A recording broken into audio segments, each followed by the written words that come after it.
Hey guys, welcome to another episode of the Fleekazoid podcast. The last confidence episode was really well received by the audience, so we're going to do a part 2. And this time, it's going to be less about my upbringing and my personal background. If you didn't watch the last podcast episode, it's basically the answer to why I have so much confidence and where my confidence comes from. We also address the topic of social media, why you should make one, why anybody who makes you feel judged should be cut off and disregarded, and we talked about some other topics regarding the true meaning of self-love. But, maybe we'll cross over these topics again. There might be a little bit of overlap with this one just in regards to, talking points that need to be hit. But let's get into it. Today, we're going to talk about confidence, why you should be feral and proud, and why that should be everybody else's problem instead of yours. Sometimes being who you authentically ruthlessly are can be a risk to your own safety or even your peace of mind. It does leave room for people to be aggressive, to judge you, or to even just get up in your face and tell you that you're wrong and you're ugly or you're this and that, whatever they feel about you. It objectively is a lot easier to do what everybody else is doing, say all the stuff that everybody else is saying, and to not express anything about yourself, anything original or unique. Or maybe it's not even unique. Maybe it's just something that people are commonly judged for, or something that receives a lot of backlash and negativity because it's not something that people are commonly saying, doing, dressing, or presenting as. So for me personally, the question was, am I more in pain by being the small version of myself that is making other people comfortable, or would I be in less pain by showing up as the version of me that I feel personally rewarded by being, the person that I feel like is achieving her own goals? So on the topic of making other people comfortable, it's not just the way that you dress or the way that you present as physically. There's even this aspect of the things that you will and won't tolerate. Specifically, how often do you say no to people? Do you even know that people can handle the word no? Or rejection? A lot of you guys will ask me, oh my God, how do I dump my boyfriend? You can literally do it over a text message right now. He will move on. He can handle the pain. Or even the things that present themselves as opportunities. There could be a man who's very eager to be in a relationship with you, but that same man is also a 50-50 dude. He's also looking for a mom, a maid, or even somebody that he can just use for social commodity, just to say that he has a girlfriend. Is he an opportunity? Absolutely not. An opportunity to suffer, maybe. Just because that man wants you in his life and he says, I choose you like a Pokemon, does not mean that you have to choose him back. When you see something like that as a big compliment, it's actually not a compliment to you. You are complimenting that person for even choosing you and for thinking that you are special. And for the most part, they don't even think you're special. It's actually somebody who's looking to use you. To some women, it genuinely is a compliment to be chosen by a man. And that's where I have to say, girl, choose yourself first. Value your own ability to appreciate who you are before you value anybody else's ability to appreciate who and what you are. Just because you get an offer on the table does not mean it's a good offer. In fact, sometimes things present themselves as offers, but they're actually setbacks. They are opportunities to be drained. Someone in my live stream posted a comment about how none of their exes reached out to wish them a happy new year, and they wondered if something was wrong with them. An ex coming back in the brand new year, 2022, saying, hey, here's another year for me to dysregulate your life, destabilize your stability, to mess you up emotionally, to create another toxic dynamic with you. Like, why would that be seen as a sad thing? There's no ego boost that comes out of somebody toxic and dysfunctional reintroducing themselves into a new beginning.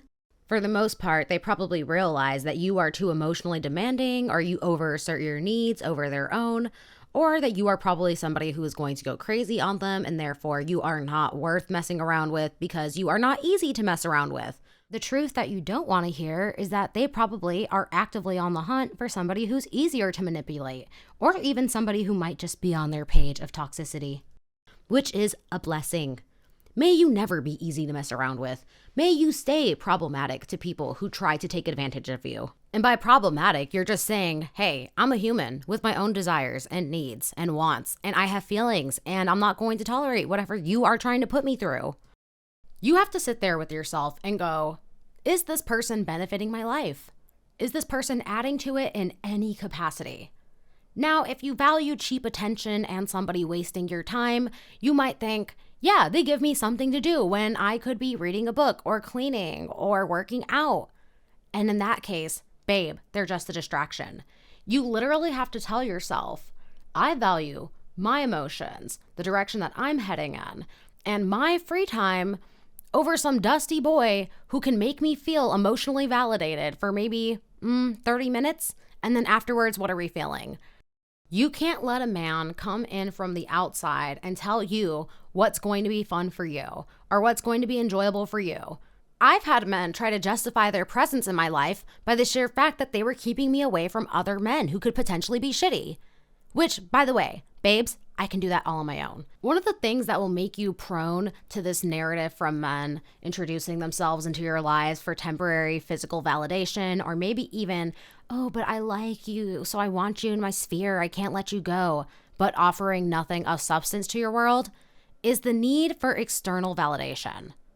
External validation is very real, and it is a source where you can actually boost your self-esteem and your ego. However, if it is entirely based on outside sources, it is going to be very unstable because outside sources that are not under control of you are very unpredictable. Humans are unpredictable. People are people. They have their own minds, they got their own moods, and you can never actually count on that being a stable foundation. Which is why it's important that an overwhelming amount of your validation has to come from yourself. And then external validation should be like the sprinkles on top. So if all your validation is primarily based on the external, which is in this case a man, they could be giving you 30% and you're literally operating on 10% of your own self-validation, which is going to seem like, wow, this is way more than I'm giving myself. This is so impressive to me. But it's not. It's the bare ass minimum. Ways that I justify my own self-validation is in spending money on myself. And this is where it gets kind of tricky because not everybody has the resources or funds to allocate to themselves in that manner. But you can also extend self-validation through reading books, affirming your mind, affirming the things that you already believe or ideas that will move you forward in this world. It's kind of like the idea of Christmas as you become an adult. Eventually, you are the one who has to bring the Christmas spirit into your adult life by buying gifts for others and by decorating your own home and lighting up your own candles and by placing yourself in Christmassy environments like Christmas walks or setting up your own Christmas lights, little things like that. Nobody is going to create happiness or even a state of neutrality for you. Which, by the way, I think that happiness is a fleeting feeling and I don't advocate running after it like a tail on a dog. I think being zen and being neutral is perfectly fine, and that's actually what we should be chasing after. Otherwise, to be happy is such a high that it's like nothing's going to compare in opposition, so you'll automatically assume that you're sad if you're not ecstatically happy 24/7. And half of the battle with that is just choosing to enter every day with a good attitude. But the other half of it is working towards maintaining that state of neutrality. To invest in yourself doesn't mean that you're out here buying all the luxury item goods. You can literally buy stuff from Shein. You can buy eyelashes that are $15 that will last you a month, opposed to, eyelash extensions that could run anywhere from $60 to $80. Instead of spending $120 a month on nails at the salon, you can buy press-on nails that are $10 and brush-on glue that's $8, and you can make that last for 3 to 4 weeks with the right YouTube videos. It's possible to be a baddie on a budget, and a part of being a baddie on a budget is thinking that you are worth investing in financially. Obviously, do not go beyond your means. But if you are someone who holds back on spending money for yourself, maybe consider starting small. Do these press-on diamond nails make me feel too good for these dusty boys? I know they do for me. Start small. You don't have to overly invest in maintenance habits that are going to drain your wallet. Someone in my live stream was referencing to only think in your shark brain, which is your most primal instinct of what benefits you and what helps you out. So yeah, it does involve being selfish. To the point that's going to irritate dudes like this because they're going to think, oh my God, how could you? Where is your heart? It's nowhere. Not for you, at least. My heart is for me, my money, my goals, whatever those may be. Sometimes we think our primal desires are our need to be loved, to be touched, to be caressed and held in the arms of a man. And while all of those feelings are very real and I'm not trying to invalidate them, a dusty boy who has absolutely nothing to offer to you will come through with this. He will play on those strings on your heart, on your mind, on your physical desires, and he will hope that that will be enough. And for a lot of women, it actually is. It's a fairly effective method of manipulation. Sometimes the desire that we crave for a connection is actually our true desire to have a connection with ourselves or a connection with a community. Another reason why investing in yourself is so important is because if you are out here taking care of your hair, your body, your nails, and making sure that you are dressed to the nines, sometimes it's not even about the way that you invest in your body. It's about the way that you invest in your space. Making sure that it's clean, making sure that it smells good. Even your car, having a clean vehicle, making sure that you vacuum it and that you give it a car wash. You're somebody who invests in you, point blank, period. The most harmful men who will emotionally mess you up are going to be the ones who can't even do those types of things for themselves. In fact, they'll expect you to come in and take care of all of that for them. Their messy car, their messy house, you might even have to tell them to take a shower. They will literally be so minimum. And if you're in a low mentally validated place, or if you are somebody who is operating from a place of low self-esteem, you might overlook these factors of a man. You might actually tolerate being around it and just absorb the L's just so that you can have somebody who will validate you. Otherwise, when you're operating from a place of somebody who invests in themselves emotionally, mentally, physically, financially, or somebody who is even taking care of their spaces, you'll automatically feel like this man can barely take care of himself. So how is he ever going to take care of you and add to your life outside of occasionally calling you pretty and coming around and giving you some Which, by the way, if you have any male friends and you tell them, oh, but he said I was pretty. Oh, but he said he can't let me go. He says that he really likes me. They will laugh in your face. Because men know. Men get other men. They're going to be like, wow, I can't believe that worked on you. So invest in yourself every day, emotionally, physically, mentally, financially, and make sure that no man is coming in giving you more validation than you can give yourself. Because even though we want a man to add to our lives and actually be a benefit to our overall goals, we have to be working towards them on our own and make sure that we are not using him as a crutch. Validation-wise, you will be starving if you are not already giving it to yourself. And a man can come in with crumbs, and there you will be, begging for more, starving, and hoping one day that he's going to give you a whole meal, and those little crumbs that he offers you are going to taste like the best damn crumbs you ever ate in your life because you're not feeding yourself. And even worse, if you become reliant on an overexertion of love bombing or even emotional energy early on, and then he starts to wean himself off, then you'll start begging for him to go back to the version that he was in the beginning. And you'll think, I knew he did it once. I know he can do it again. Babes, nope, he did that just to reel you in. And then you became reliant on it because you learned that you didn't have to bring that energy to your own life. Some men will continue to give you crumbs and keep coming in and out of your life for the sheer fact that you're fawning over them. Some men are like salesmen. As long as you are still in front of them, or you are still on that phone call, or you are still engaging with them in conversation, or you are still physically romancing them, they will think, I still have an opportunity to get what I want out of this. Which in this case, if it is you leaning heavily on them and you becoming reliant on them and eventually fawning over them and becoming obsessed, all while they are not, it is the feeling of enjoying the upper hand. It's the feeling of knowing that there is somebody who will always take them back and always be there for them. You're almost like a mom part two. A man who truly doesn't give a about you and who doesn't even value that level of validation will come in and out of your life every time he forgets that you assert yourself. A man will go as far to call the situation toxic and blame it primarily on you for allowing him into your world, which is so weird and piece of like, but they do this. This is me speaking from personal experience here with the man that we have identified as the Scorpio across my TikTok and Twitch. Yeah, literally blamed me for taking him back and for me being emotionally upset with his treatment towards me, because clearly if I was so upset with it, I wouldn't keep allowing him into my life.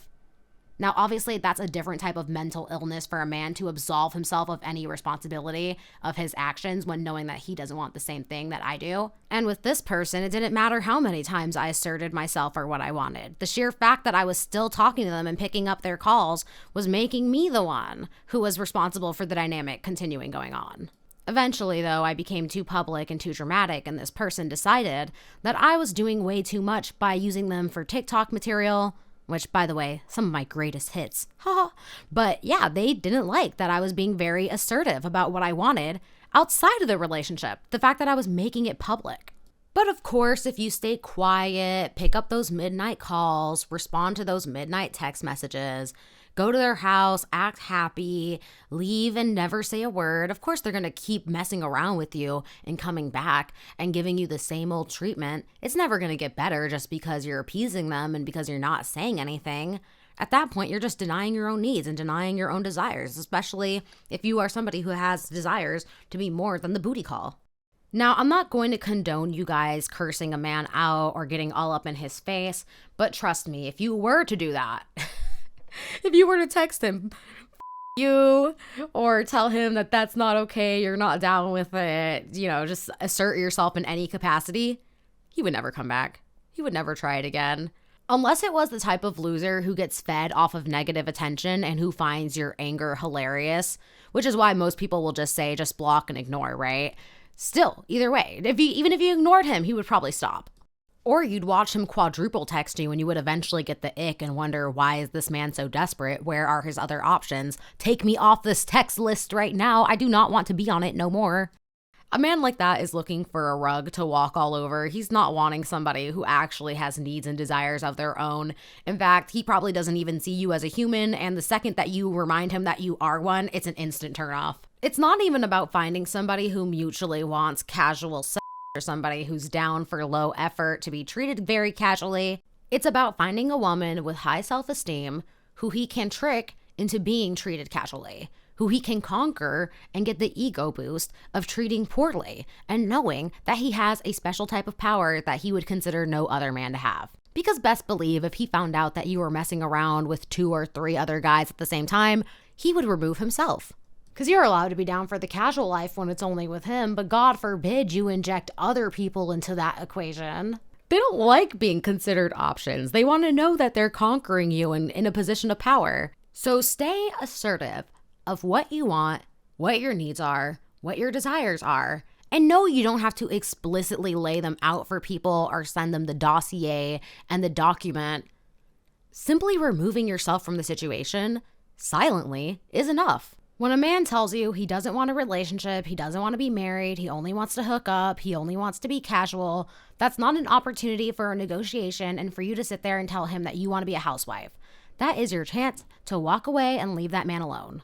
If you even bother to waste your breath or tapping on your phone screen telling a man that these are things that you desire for yourself, he's going to think that you're open for negotiation.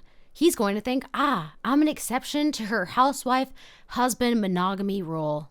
I've mentioned this in a previous podcast episode before. It's not you consenting to what they're putting out or the energy that they're serving, but if you do start to deal with them or tolerate them, they're going to think that you are a happy participant of the dynamic. Especially if you meet this man in an online setting and his bio is about wanting butt grabs and cuddles and tacos, but your bio is about wanting something serious and monogamy, he's going to think, I'm the exception to her rule. He's not going to think, I'm swiping right on her because I consent to her situation. In fact, most of them aren't even reading bios, they're only swiping for the pictures. Yes, they're very shallow and very stupid. And it's going to come as a shock to you, but some men are so deprived of female energy and female attention that they are excited just to be receiving it in any positive manner. Some of them are such losers who get no positive attention at all that they have accepted that negative attention is still a form of attention. So even if you're sitting there disagreeing with them, telling them why you're not down for that, how stupid they are, and telling them off, they're going to think, I still have a woman's energy in my life. She still cares because she's mad, which, yes, it's sad. It's literally so pathetic. And they don't care. They're literally just hyped that you're paying attention and you're talking to them. Don't let them tell you that women's energy and women's attention isn't worth it, because it really is to them. And the fact that they even will be bothering to engage with you in this manner tells you everything that you need to know. If you're engaging with them and you're allowing them to have any type of energy from you knowing this, then you clearly have time to waste, and it doesn't mean anything to you that they are getting off of it. So I guess have fun. It's better to leave in silence, honestly. Not that this has ever stopped me from calling a man a loser, piece of trash, man, monster. Like, it's never been an inhibitor for myself. To me, I'm kind of like, if I fantasize about telling this man all the horrible things that he is, and I don't get the chance to say that to his face, I'm going to die to my grave pissed off about it. This is territory that I don't advise you going down because once you start flinging names and insults at a person, you're inviting it back to you, which can cause a situation that can be verbally abusive or even hostile. Luckily for me, the person that I called a monster piece of trash didn't start doing that towards me. I am specifically referencing the situation with the man that you guys know as the Scorpio and had continuously tolerated crappy behavior because my self-esteem and self-worth and validation was in a very low place. So me telling them off was very gratifying and cathartic for me. And I think like all the TikToks that came along with it too was me kind of like building my self-esteem back up. The takeaway for me though is that if I could have helped it, I would have not said that to his face because now he has the screenshots for life. And if you can help it, just take it straight to TikTok and post about that man anonymously and turn it into Taylor Swift content if you can help it. Like very creative Taylor Swift content. Don't be so like blatant and specific. Just make it very vague to where you know what you're talking about. He knows what you're talking about, but everybody thinks that it's just relatable. But for the besties out there, whether it's a mediocre job offer, a friend who emotionally drains you and has no cares about continuously doing so, or a douchebag man who knows what you want, knows that he wants something else, but knows that you are also emotionally weak for him, or even you are not emotionally weak for him, that you are just a woman who is out there existing as a single woman, and he tries to introduce himself into your life and fit into your life when he has no reason to be there. Just remove yourself from the situation and assert the fact that you are worth better than entertaining things that are not in line with who you are, what you want, or where you are going. Be at peace with the fact that things that are not for you are actually going to derail you. And you do not have to explain a single word to these people, situations, jobs, whatever it is, why you do not want them to be a part of your equation. Let your silence be loud for you. Let your silence speak the message in this occasion. There's this saying that if you don't explain things to a child, like i.e. death, they end up coming up with their own reasons for what death is. And those reasons and whatever they come up with is far worse than whatever you would actually tell them. So you have to explain these things out for them. And when it comes to a man that you don't want to have around you, that's when you want to let them come up with the worst possible scenarios in their mind. Just let them live with that. Let them live with themselves. I remember with the Scorpio specifically, my phone was on airplane mode because I was flying back to Florida. And he had sent me a text specifically during my flight, and he got the green response bubble when it came to like whether it was delivered or not, because it obviously wasn't delivered. And he thought that he was blocked. So right after he sent the hey message, then he sent another message saying, "Oh dang, you blocked me, question mark, exclamation point, question mark, exclamation point." You sent another message after you thought you were blocked. Like you were just going to send me messages when you thought that you were being blocked. And he was like, yeah, because I was mad. There it is. Let them be mad. Let them be the result of their own consequences.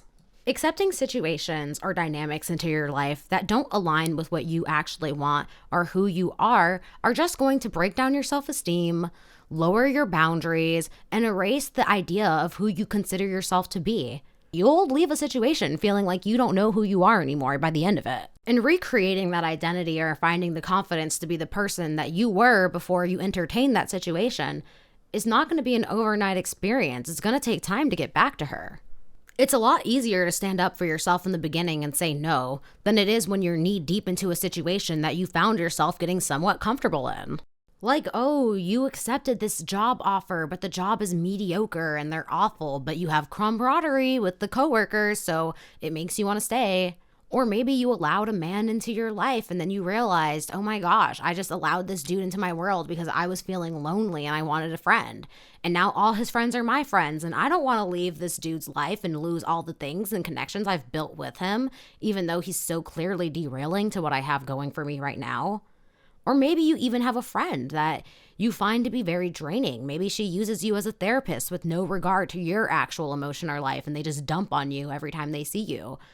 Then it's like, wow, I really appreciate the fact that I have a friend, but this is somebody who has no respect for my boundaries or my bandwidth. That is when you have to turn around and make your rejection of them their problem. Your idea of who you are, their issue. Yes, I am too good for this. Yes, I am better than this scenario. Yes, I can do more for myself than be involved in this. Is it selfish? Is it self-serving? Hell yeah, but it's also called self-preservation. The second you leave a situation and you feel like you can't listen to happy songs anymore and you want to listen to songs that are about being pissed off or sad, girl, you was sad. You was being drained. And no, you are not a bad person for no longer wanting to stagnate your life by continuously involving yourself in that situation, dynamic, or relationship. And I really hate this term bad person because I find it to be so arbitrary of what a bad person actually is. Let's bring it down to the core of it. It's being unethical, damaging to others, maybe even operating in practices that aren't legitimate. But people will use the word bad person to describe you the second that you don't want to benefit their life or be exploited by them. At that point, it's like, yep, okay, I'm bad like Michael Jackson. Go ahead, hate me. I don't care. You really shouldn't care. Let them think whatever they want of you. The next point that I want to make is do not let your haters' judgment control your actions or the things that you do. Why would you, as an individual with your own life to live, your own time limit, and your own purpose, ever let any of your actions be dictated by somebody who is judgmental and limited-minded on whatever they perceive as normal? By living for the approval of these type of people, you are letting them control you. But in a way, you are also trying to control them. Control them by not wanting them to attack you or to be hostile towards you or to even outright judge you. And obviously, I'm aware that this has the potential to escalate in ways that could be possibly physical and violent. And obviously, nobody wants that for you, including myself. The thing that I think about when it comes to this is people who ask me, if I make a career online or if I start posting online in any capacity, won't I get stalkers? And my response to that is, of course you're going to have a freak or a stalker or somebody who's, mentally unwell come after you. And there's no rhyme or reason to stalkers. There's literally anybody who could be a potential stalking victim. And it's unfortunate. And obviously that's one of the worst things that could happen to a person. But why would you ever limit your possibilities in this life, especially when it comes to the way that you want to live life, out of fear? You can't let fear dictate your outcome. We're all at risk of somebody not liking us. Even if we're just sitting here existing and breathing, there's always going to be somebody who doesn't like you for whatever reason. You trying to minimize criticism, scrutiny, and judgment by keeping yourself small is putting a band-aid over the problem of something that is always going to exist no matter what you do, where you are, or who you are. If you learn to reinterpret the way that criticism and scrutiny and judgment affects you, and you can minimize your ego enough to tell yourself that everybody's allowed to have their own opinion and to detach from the fact that people can be dumb, rude, hurtful, ignorant, and outright stupid as much as they want, as long as they don't touch you, they are allowed to do that. And you just have to detach that from yourself and you have to depersonalize that experience. It doesn't mean that you're always going to be flawlessly deflecting anything that comes your way. In fact, some criticism and some scrutiny is warranted. However, it's no reason to live within the confines of the most critical person's eye. So take a look at your ego. Do you always need to be right? Do you always need to be perfect? Do you always need to be loved? Do you always have to be accepted? Are you okay with the fact that you can be wrong? Are you okay with the fact that you're going to make mistakes? Are you willing to take ownership of those mistakes? And are you willing to try to do what it takes to correct them?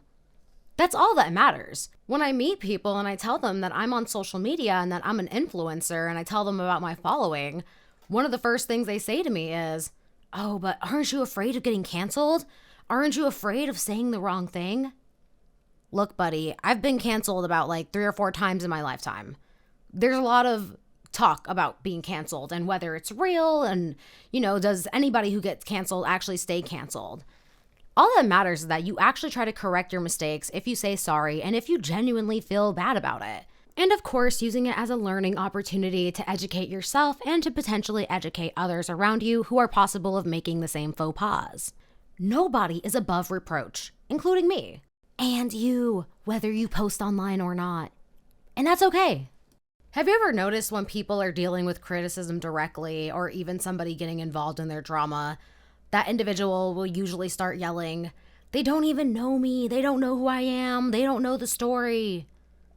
You know what? It's okay if they don't know the story. You don't have to yell that. You don't have to scream that. They probably know that they don't know the story. All they know is the things that they've heard of the story or of you.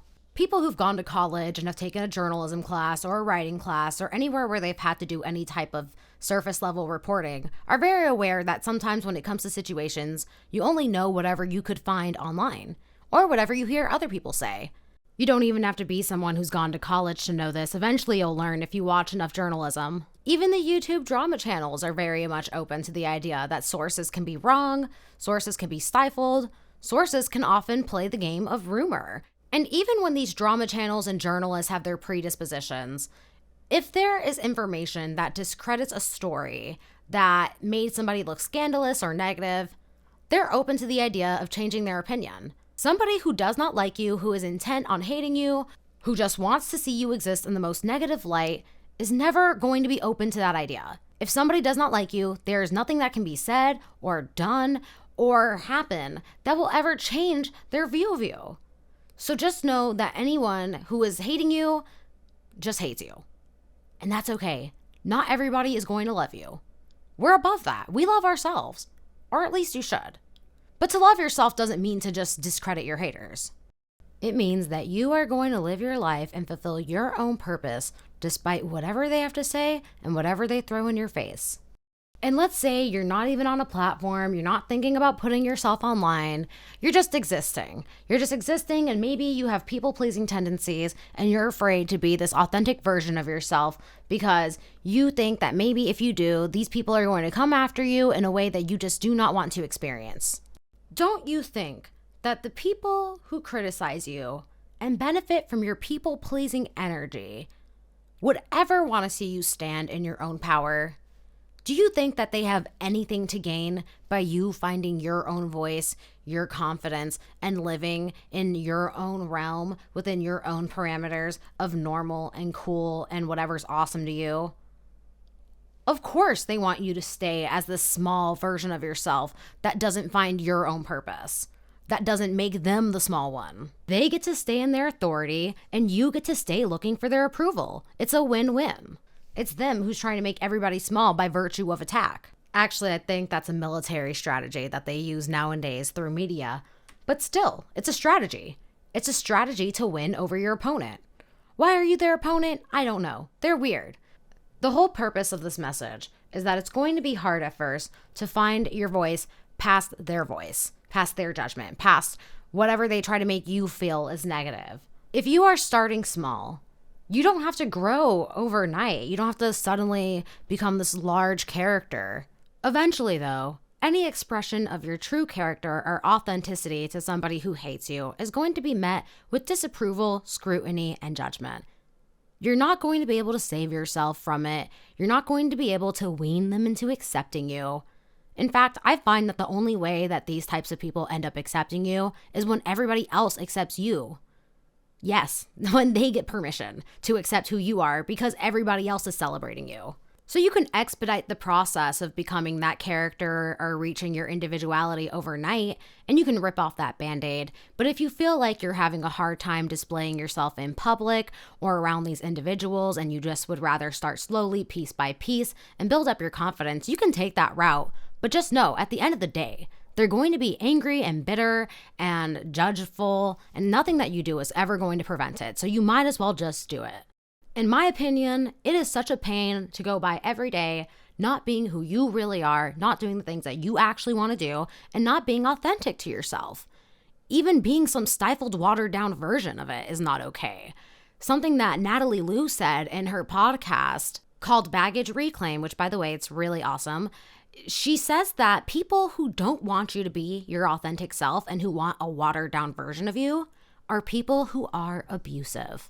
People who want to control you, and people who do not actually like you and will never celebrate you. And your relationship with them is living on borrowed time if they are accepting the watered down version of you. She's right. And in my opinion, my experience with being the watered down version of myself only attracted watered down people who wanted to be as palatable and open to being liked by all the masses as possible. In fact, I actually found them kind of annoying because they would never pick a side, they never had a definitive opinion, they were toxically positive people. In fact, my relationship with these people was them telling me that I should be more watered down, I should be more palatable, I should do things that make me less extreme and that make me more inclusive to, in this case, dusty men who have nothing to offer women. Oh, I'm really hurting my bag because I'm sounding too much like a gold digger. Nah, sis, girl, bye. For me, it's like, I want to go find my own audience. I want to go find my own demographic. I don't want to pander to an existing market of people who control the creator. And quite frankly, I don't need everybody to love me. I don't need mass appeal. Even the D'Amelios, who are vanilla as vanilla can be, do not have mass appeal. So why even try? I am happy in my lane of toxic girl, city girl energy, whatever other people interpret it as. For me, it's empowering women. But yeah, I don't need to be anything that I'm not, and I don't get any personal benefit from it. And just because 100 million people like what I'm putting out doesn't mean that I do. Everybody else could love that cornflake version of myself all day long, and I would go to bed at night thinking, damn, this is what I actually want to be doing. This is what I'd rather be saying. It's like if I can't be in a retail job or be managed by somebody else, why would I ever want to become a puppet for anything else? The point has been made. It's clear. The only people who benefit from you not being you are abusive people and people who are standing in their authority and are putting you in your people-pleasing energy. Break out of it. Deny it. Devalue their opinion. Stop pandering to them and stop trying to protect yourself from their judgment. Nothing will ever protect you from judgment, and the faster that you learn that people can be assholes and have their own douchebag opinions, the faster you will be able to reach your true authenticity. And have you ever noticed that as people enter their 40s, 50s, and 60s, they reach this version of themselves that just stops caring? Imagine how beautiful it would be to reach that when you're 16, 17, 18, 19, or 20. Wouldn't that be so awesome if you hit that point of mental maturity? Instead of waiting for the day that you're old and you're past all of those grand opportunities that you could have had if you just reached it sooner? Of course, the people who garnered benefits from you being people-pleasing and placating and tiptoeing around them want to judge you and scrutinize you enough to keep you as that version of yourself. They don't want to see you grow outside of that. They don't want to see you making your individuality and your confidence their problem. And look, I'm aware that environmental factors play into this. I'm aware that you cannot always do this at work or at school depending on the environment that you're surrounded by. I just feel like you have everything to gain and nothing to lose when you reach the version of yourself that has that old man walking around topless with his pot belly hanging out in public energy. I don't know if you live in Florida and you've seen this for yourself, but I've witnessed this at my park on a cold day.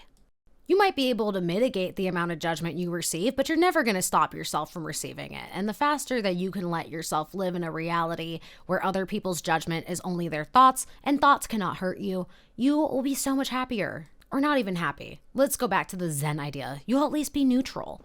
And there's this other aspect too of, but aren't people going to hate me? Aren't I going to receive negativity? If you're somebody like me, yeah, I did receive a lot of attacks and hatred. I've had people try to break into my Apple account. I've had people try to break into every account that I've owned, for a matter of fact. But eventually, you will find people who celebrate you, who love you, that want to support you. People who thank God that she's being that person or saying these things, or who isn't afraid to be herself, because there's not enough of that in our age group. And when I say our age group, I'm talking about the 20s to 30s. Once you get to the 40s, 50s, and 60s, there's plenty of that. So be that version that people need. The world needs more energy like that. They need you to be that. So to wrap today's message up, let's make sure that just because we are getting an offer on the table, that we are not complimented by the fact that somebody would put an offer on the table towards us. Sometimes it's an offer to destabilize our lives. When you give no explanation to a child, or in this case, a man, they come up with their own, and the explanation that they come up with is far worse than anything you will ever tell them. So do not ever explain yourself to a man. Do not ever tell them a reason why.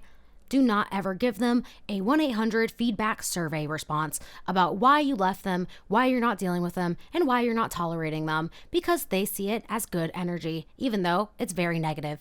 And it's because they are starved from the most basic attentions in life. They will even be mad that you're not willing to give them your energy for free. Let them be mad. Let them be upset. Assert your needs over others ruthlessly. And by your needs over others, I mean men who are trying to convince you to hook up with them or to be their late night midnight snack. Him being in your life is not him trying to negotiate how he is going to fit into your life on your terms. Nay, nay. You are existing on his terms because that's how stupid and annoying they are. Do not ever deal with anything that does not align with your goals, your motives, or where you are headed in life. The second you separate yourself from things that are derailing and distractions, you'll be surprised by the changes you will witness in your world within 60 to 90 days. You are by no means morally obligated to tolerate any low-ball offers from men, friends, and jobs just because they provide a little bit of benefits here and a little bit of benefits there. No one is entitled to your charity work. Be a little selfish. People can handle no. People will learn to move on. And do not ever put the majority of your validation needs on people, because people are people. The only rock hard foundation that you can ever count on and lean on is yourself. So learn how to self-parent, learn how to self-soothe, and learn how to feed your own mind to make every day like Christmas. You have to be the source of your own validation and your own excitement in this life. That means buying yourself presents, investing in yourself, and maybe even taking a trip with a friend. The only excitement that you can count on from a man is the excitement of being in a fight or an argument. Otherwise, unless he is absolutely in love with you, he is not going to try to wow you or excite you. In fact, he's hoping you'll excite him and his nasty little can't get hard butter. And finally, may you hit the level of not caring to the point where you are the topless man with the pot belly walking around in a Florida park during the cold winter. Life is so much better when you just skip to the mental age of 60 and you just stop caring what anybody thinks or how their judgment affects you. The only people that you need in this life are the ones who accept you for who you are and who don't try to control or change you or water you down. On that note, this is where I'm going to end today's podcast.